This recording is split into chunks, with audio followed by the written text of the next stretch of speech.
பாவலர் எரிசின கொற்றவன் அவர்களின் கவிதை வடிவில் காமத்துப்பால்.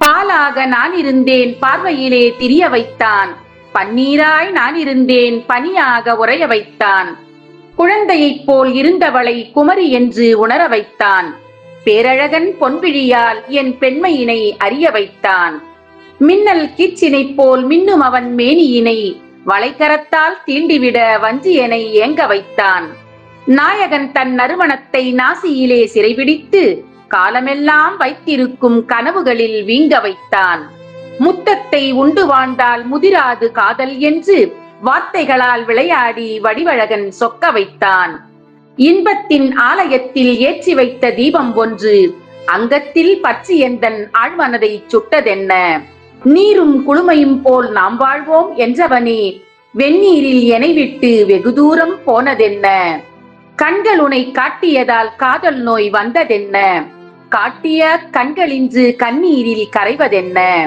கண்களுனை காட்டியதால் காதல் நோய் வந்ததென்ன, காட்டிய கண்களின்று கண்ணீரில் கரைவதென்ன. திருக்குறள்.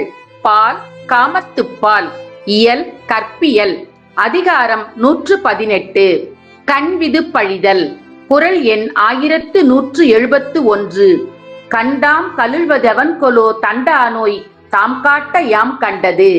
பொருள்: என் கண்கள் அவரை காட்டியதால் தான் இந்த காதல் நோய் எனக்கு வந்து சேர்ந்தது.